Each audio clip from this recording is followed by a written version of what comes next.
Hi, everyone, and welcome to Breaching the Boardroom podcast.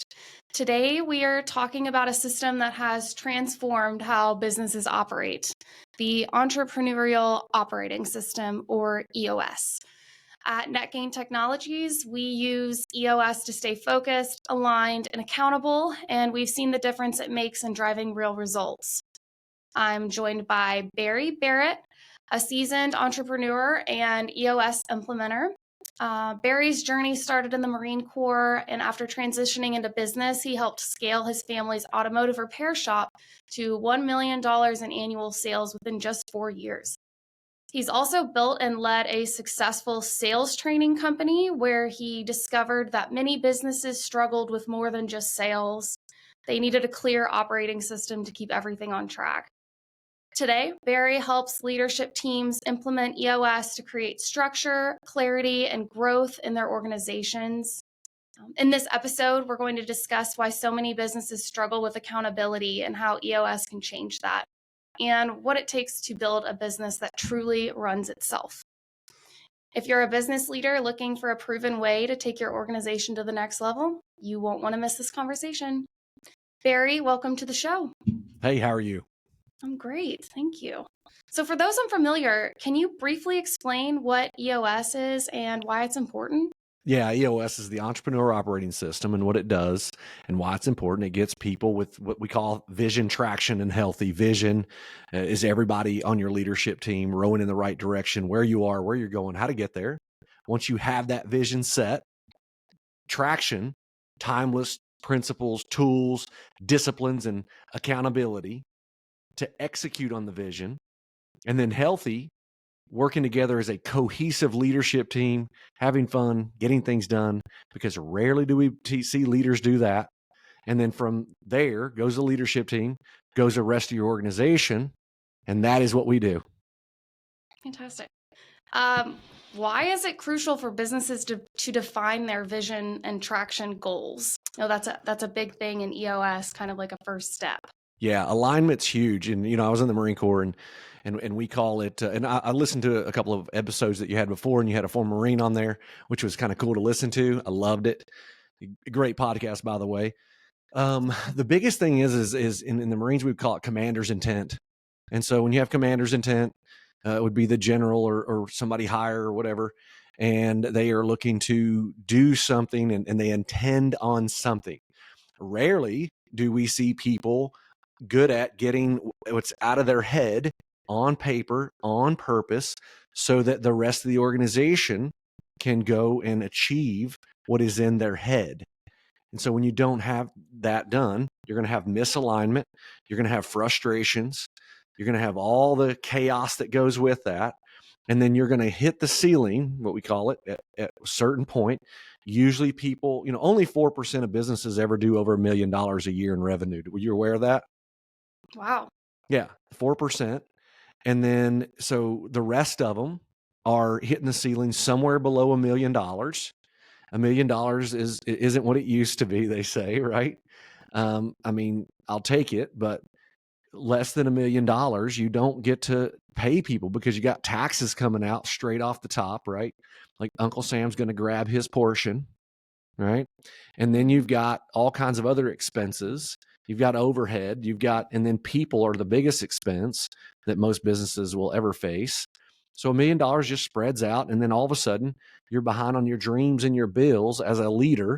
And there you are. So you have no plan. You have a plan in your head, but if you don't get it out on paper on purpose in a proven system, you're going to have a really hard time scaling that business. And I would say, given that only 4% of people do it, it's almost impossible. The odds are way against you. Mm-hmm. Will you provide an example of what EOS would define as successful goal setting? Yeah, successful goal setting, we would do SMART, specific, measurable, attainable, relevant, time bound, right? And so people say SMART, that's old, that's been out there for a long time. I personally added a layer to that because of the coaching that I got, which is specific, tangible, difficult, self-referenced. And I love the last one, self-referenced, because so many people are paying attention to other people, right? And then so they end up trying to achieve someone else's goal instead of their own. And so that is what it means to have an EOS specific goal. But I love the extra step to that. And I try to encourage my teams to stop paying attention to other people because you're not trying to become them. That's their dream. How about we pay attention to our dream, make it self-referenced? I don't mind if someone looks at other people to see what may be possible, but not to set their goal against what other people might see, right? Mm-hmm. So that's what we say is a goal and how we set it. And I think of goals, and so it's very, EOS has very exact language. We do a 10-year target, which would be a goal, but we call it a target. We do a 3-year picture. So the picture is a different goal, right? And then we do a 1-year goal. And then we call them rocks, which are quarterly goals, but we call them rocks. So we have very specific language so that when we talk, we know exactly what is meant by that without having to explain it to everybody. It becomes your own language. And so that's how we set it and forget it, but we don't, and then we achieve it. It does. We were talking to one of our partners, and it slipped. One of our Q1 rocks is this, and they're like, "Oh my gosh, do you run on EOS? We run on EOS." So it really is like a special lingo. I had 2 clients in same industry, their security, and one was trying to purchase a piece of the other's business.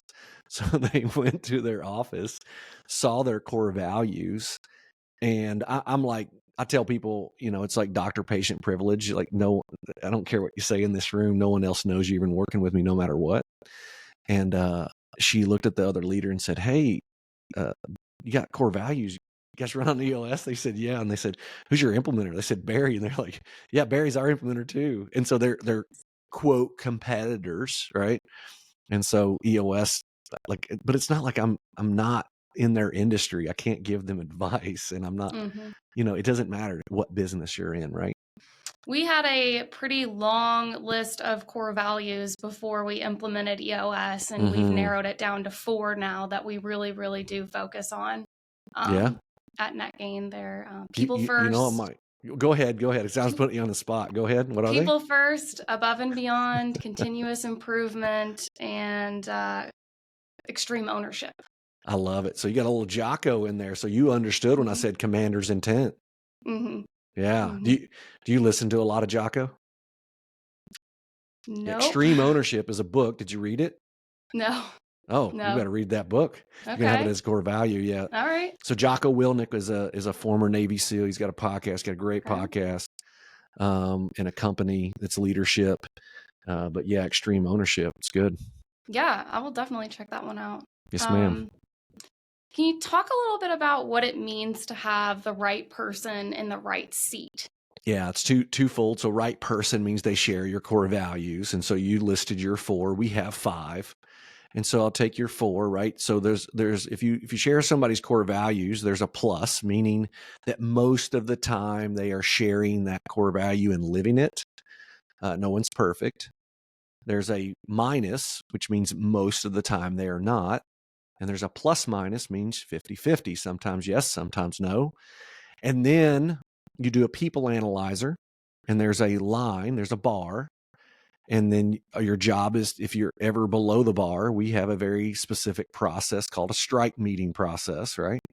And so we analyze quarter by quarter everybody in the company, and they share core values. They don't. If they don't, then we give them a 30-day action plan to come above the bar. And so that's right people, which is the most important thing to start with. And then there's right seat, meaning they get, want, and have the capacity to do their job well. Get it means that unique ability, I said a God-given talent. You didn't do anything, you start out a job, you're a 6 or 7 out of 10 already just because you get it. And then you want it, that deep burning desire to succeed every day, right? I call it the insatiable desire to succeed. Like you can't satiate that. You want to come to work, you want to win, you want to do your job, you love it. And then the capacity is the spiritual, mental, physical, time, tools, resources to do your job well, the training to do your job well. And so that's the last one. Like you can train that if you have the luxury to bring people's capacity up. That can be a no in the beginning, but the other two must be a yes. We must get it. We must want it. Because if you don't get it and you're a 3 out of 10 when you show up, you're only going to become maybe a 6 out of 10. So we want you to become a 10 out of 10, and we're going to support you in that. But if you can't or won't, it doesn't matter. If you can't or won't, you just won't, right? Look, we can find you another place to be. Now, the caution is this: is in our culture in America, we hire based on skill, and then we end up firing because of moral failures. I always say showing up late is a moral failure, not a skill set failure. We treat it like it's a skill set. Hey, if you just do this, like you could be on time. Well, you're having the wrong conversation. Like that's being chronically late. Some people are going to be late. Like you're going to be late sometime. Something's going to happen. But if you're chronically late, that's a moral failure. And so we take a different approach. We hire based on core values and fire if you end up not being able to do your job well. Because most people if you go out to eat or go to any place, like they're not very good at their job. Would you agree or disagree? Most people. Right. No, Yeah. agreed. So you might as well just hire really awesome people and they will become good at their job, guaranteed. Almost guaranteed, right? It's rare. It's good. Yeah.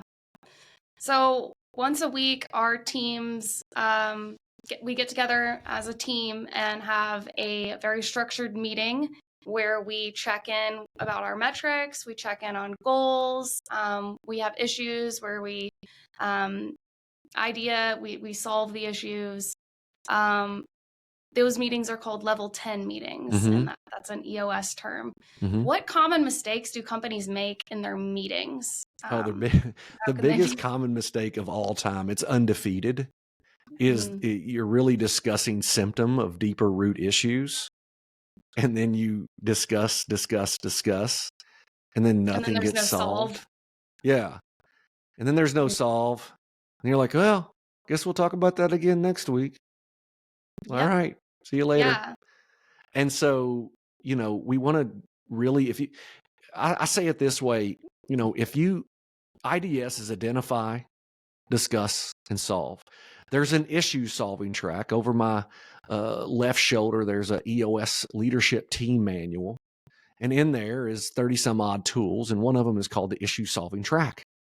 And so you go down and you use the issue solving track. When you get to IDS, you identify, you discuss, and you solve. And then the second mistake they'll make is they are making decisions based on feelings. And facts don't care about your feelings, and it's math, not magic. And the old saying is, where there's data available, let's go with the data. When there's opinions, well, let's just go with mine. And so they don't make decisions based on data. They make the decision based on the feelings and opinions of basically the leaders. And feelings and opinions will lie to you fast, early, and often. Because if they didn't, we wouldn't, I say it this way, we wouldn't have a divorce rate of 50%. Because they don't make, we fall in love with our feelings and we don't do it on basic data. And most people will show you their true colors via data. And if you're blind to that because you like them, you like that person, right? This is where you're talking about firing people or hiring people. That likability will blind you, but the data with that person will not. Right? So that's the second most important, the big one. The third one is they have no real agenda. They just get into a room with no structure. They have no objectives. They have no agenda. And then they're basically just IDSing. If they are, they're just discussing the whims of the visionary. And then when really the visionary is probably the problem, that's organizational whiplash. So there's a lot there I could unpack, but yeah. Can you share a memorable success story where EOS made a big difference in a company? I'll give you one, and I can give you a bunch, but I'll give you one from last week. I started with a company uh, about a year ago. They're getting ready to do their first annual planning session, which happens to be 2 days, right? And the visionary calls me, and he's like, it's like almost a year later. And in the beginning, it was bumpy. It was really Mm. rough, right? And he calls me and he says, "Man, you got a minute?" I'm like, "Yeah, I got a minute." And he's like, "Man, this stuff works." Had my first really awesome conversation with another leader, and it went really well. And that seems small, but it's huge. I mean, you're talking about a $300 million company. And this guy was excited about the conversation that he had, the real raw conversation. And that's the biggest win that you can have, is to actually have a relationship that is meaningful, honest, without a lot of false harmony, where we make a change. And that's when you become even bigger, stronger, and faster.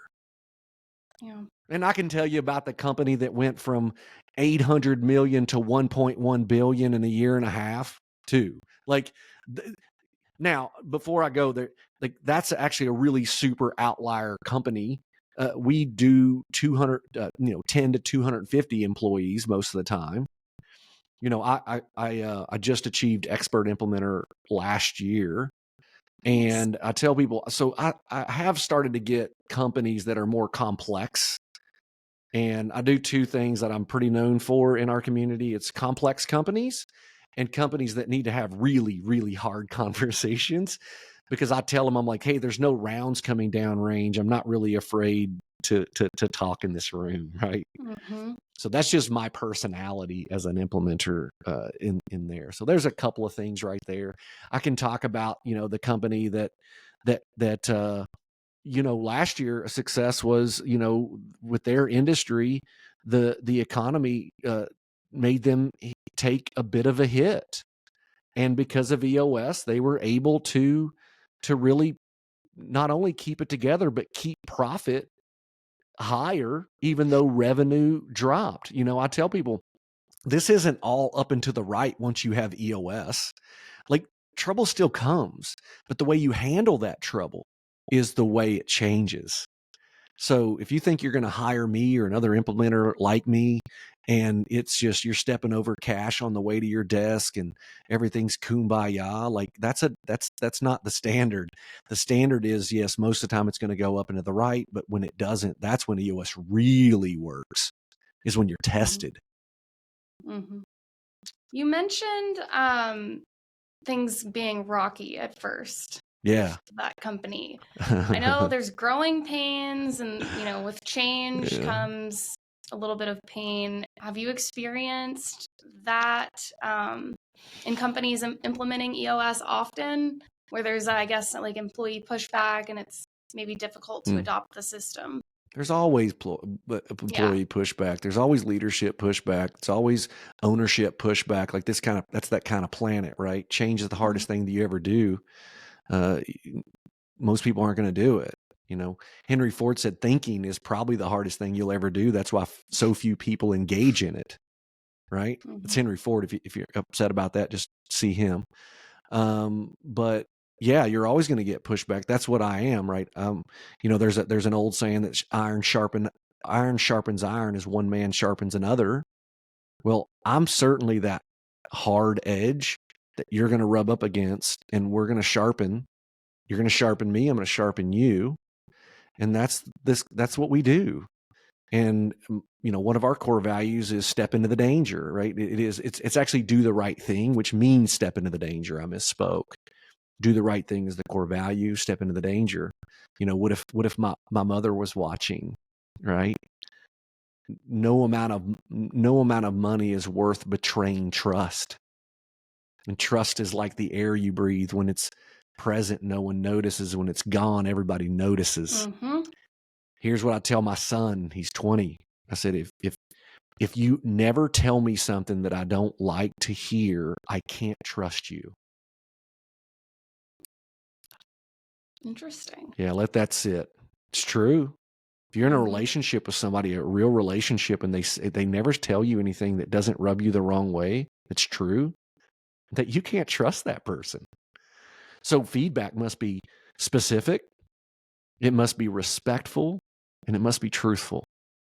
It's just that most people see the truth as disrespect, and that's a problem. It's a problem with them, not you.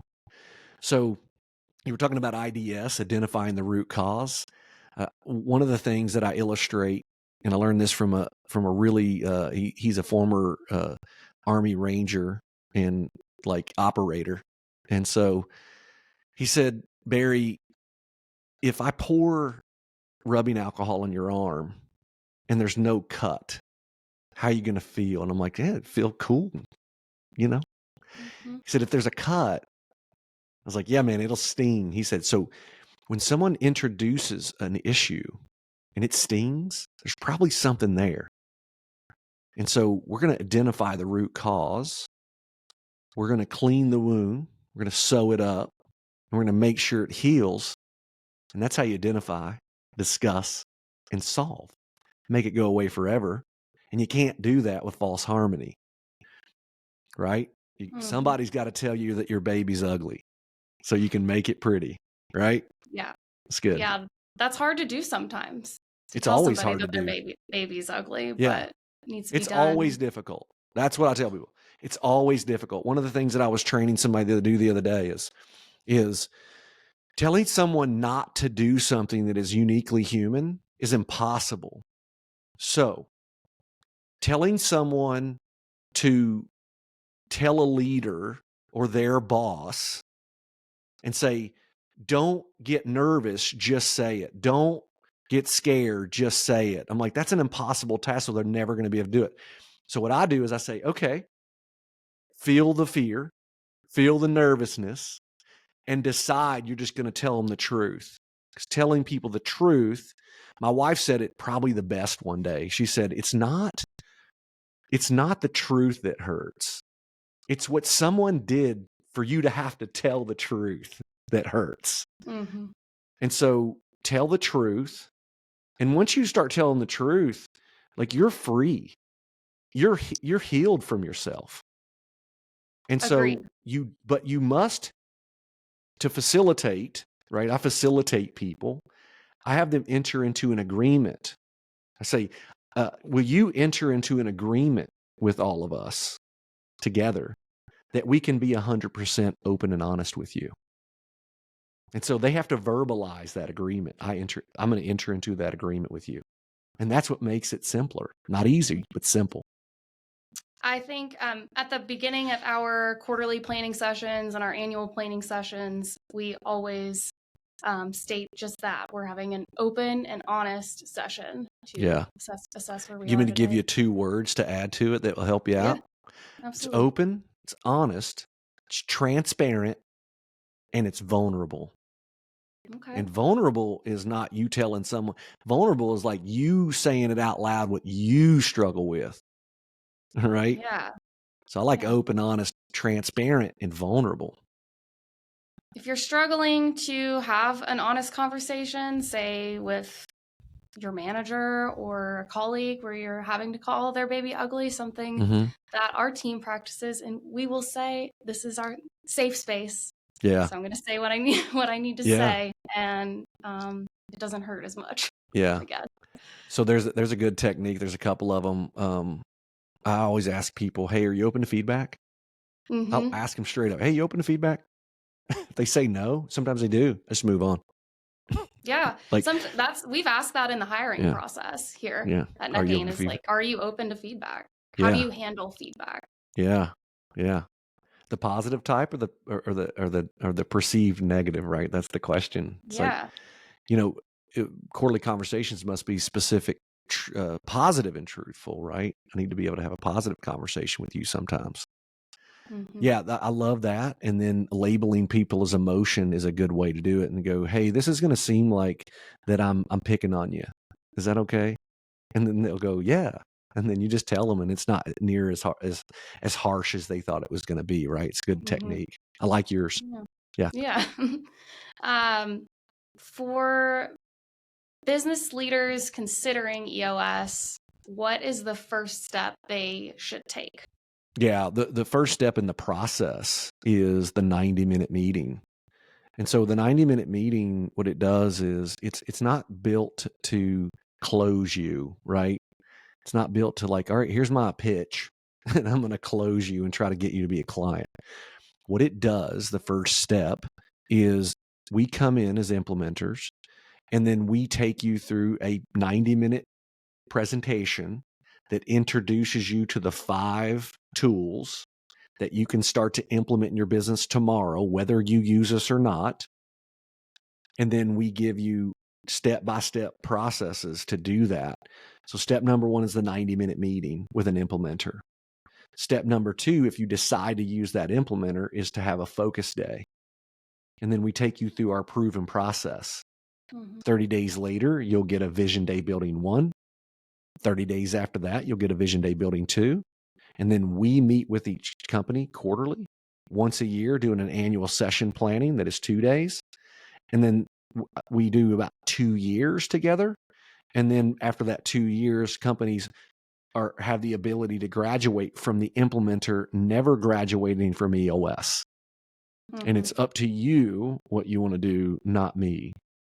And what I love about us is we don't do any contracts, no letters of engagement. Like if you want to stop working with us, you just stop working with us. We're good. How long does the process usually take to like get the whole company running on EOS? Do they section it out in different departments and roll it out that way? Yeah, the way to roll it out is we decide on Vision Day Building 2 after 60 days of working together what each company is going to roll out.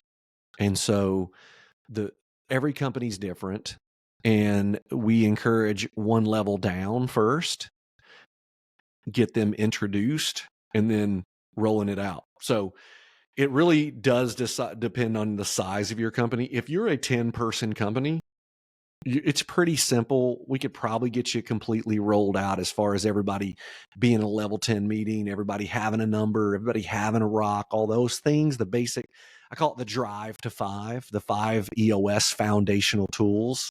That's what I'm trying. If I can get people to do that, 80% of the difficulty of running on EOS is mastering the 5 EOS foundational tools. And so that's what I'll just leave it at that. Like if I can get the whole company, 10 people, I can get them there in probably 9 months using the tools at least, right? I've got a company that is 1,100 employees. Like we're on our 4th year and we're still driving. They got 1,100 employees and it's worldwide. It's a big boat and we got to turn it slowly because EOS is easily disrupt your business if you don't know what you're doing. This is why people will hire someone like me. And I'm like, the bigger your business, the more experience that someone needs to have taking you through it. And so that's the deal. If you've got a smaller business and a pretty straightforward business, like, we had an automotive repair business and plumbing or heating and air, blue collar, and it's pretty small. Like you're going to be fine with a implementer with less experience. Like, and you should, if you have lower revenue, that's why there's different types of implementers, right? There's people with no to low experience. There's people with medium experience and there's people with super high experience. Yeah, I personally have done almost 600 sessions at this point. Wow. I've been it'll be my 6th year in August. And so, last year I did 127 sessions. And so, it's just it's what I do. I love it. Do you follow up with these companies? That has to be satisfying for you to know how many companies that you've helped. Yeah, they become friends of mine. Like people like us do things like this. And so everybody I work with, I just become friends with them because we're just like-minded. And, we have a little bit of, I think it's like, sometimes it's like that, especially boys. And I grew up, in Kentucky down south. And, in 2nd, 3rd grade, you get into a fight with somebody and then they became your best friend. Well, I think it's Mhm. like that with some of my entrepreneurs, right? Like in the beginning, like I'm going to fight you, and I tell them I'm going to do that. Like I'm going to fight you for the greater good and for what you said you wanted, and because I love you, and then we're going to become friends. And like a great friend, I'm going to tell you the truth, and you're going to tell me the truth, because truth be known, that my clients help me grow. I just Mhm. got feedback from one of my most respected clients, and he gave me some great feedback. And I was like, man, thank you for that. And it changes the way, you interact with somebody. It changes who you are. And it's good, right? Mhm. Some of the people that I'm from said, Barry, you've changed. Like it's a bad thing. I said, well, you didn't think I worked this hard to stay the same, do you? I mean, I ain't trying to do that. And Yeah. so, it goes both ways. You write on each other's wall. It's good stuff. Yeah. Um, what's one thing that leaders can do today to create better structure in their business? Oh, this is the number one. So we do structure first, people second. So it's always right to take a big step back, remove all the people from your accountability chart, pretend like you're starting a company that is just like yours and you don't have any people there. You take a big step back, you look at it and you go, okay, without people, what is the best structure to get what I want from this business in 6 to 12 months? And I'm a board of directors. I'm just going to say, okay, what's the structure first? And I'm going to lay it all out, what the structure would be like. My scientific wild guess, right? Swag it with the knowledge that I have. Hokmah means skill with applied knowledge. That's why I think Hokmah's power, not knowledge, right? So Mhm. you got to have skill and you got to apply that knowledge. Well, you take a big step back, look at the structure, and then put the roles in like we do, you guys do, right? You run on EOS, and then put the people in there that right people, share your core values, right seat. You'll spit out a better company. The problem is you're going to have some people leaving, and some of them, you're going to like them, but you're going to realize that they're not right seat and you don't have a seat for them. That's why this is not for the weak at heart. Mhm. I have a question of, so to get the right person in the right seat, there's like a weekly metric or Mm-hmm. number that they're accountable Yeah. for. Mm-hmm. How do you set those metrics? Yeah. So those metrics are set by, they're called leading and lagging indicators, right? So we have a tool called Getting What You Want. And so if someone's struggling with setting measurables for their people, I take them through the process of getting what they want. And then I map out, the easiest way is to map out the process and then start counting the steps in the process. Like what's the most important? How many of these do we need to do how many of these? Right. Mm-hmm. And then every step in the process can have its own separate measurable. And then once we have all the measurables in that process, what I'm going to do is take out the most important that really drives it, right? And so it's going to become the 1, 2, or 3 measurables for the individual. It's going to become the 5 to 15 for the department. It's going to become the 5 to 15 for the company. Is there a certain amount of weeks or a certain time period where if those metrics were off track, it would be the time to have that conversation with your employee of something isn't quite working? Yeah. So one of the leaders that I worked with in the past, you're from Lexington. Mm-hmm. You're familiar with White Greer Maggard? Oh, yeah. Yeah. Well, Dr. White, who owns Mm-hmm. a company that I worked with. And he said that missing measurables without doing something about it is monitoring neglect. Wow. So 1 week of that number being off track, we might drop it down. Mm-hmm. 2 weeks, I'm like, you might want to drop it down. The third week of being offline, all of a sudden, I'm telling you, I think we're monitoring neglect here. We're dropping that down because something's wrong. When you say dropping it down, Mm. that means dropping it to an issue that Mm-hmm. you can then talk about, Yeah, because discuss, it can be solve. confusing. I had one guy get confused, thought we needed to lower the goal. I'm like, Yeah, no, no, that's not what that is. we're not Is. lowering the goal here. Right. You're monitoring neglect. We're dropping it down to the issues list so that we can make it 1, 2, 3, so we can go ahead and solve it, make it go away forever. Because one of the things is people don't, one of the things people get confused about is like, well, how do we know what's the top 3 issues? I'm like, if you look at the level 10 meeting in the agenda, the first thing we do is check in with a segue, which is personal best, professional best, because the most important thing in a business is not things, it's people.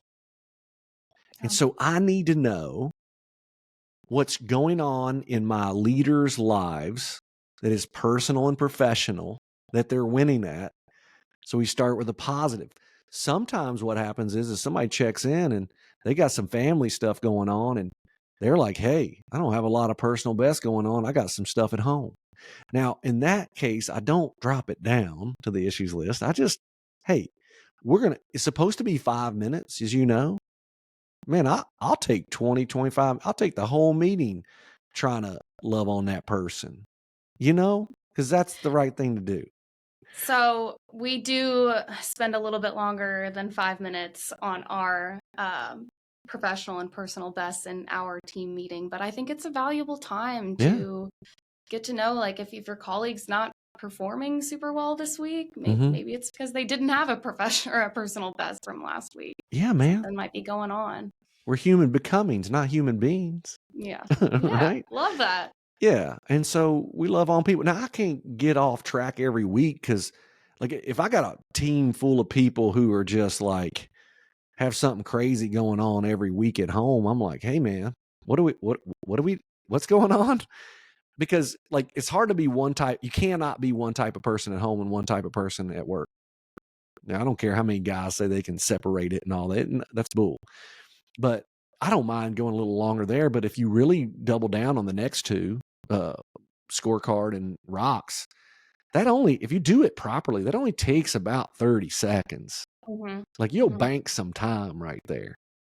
Because there's no discussing. If it's off track, you drop it down to the issues list and you move on. But everybody wants to explain something there. And all that is insecurity. Like, you're feeling insecure about something, drop it down and let's just talk about it when it's appropriate. I'm not one of these people just remove emotions, but I'm like, control them. You can control them.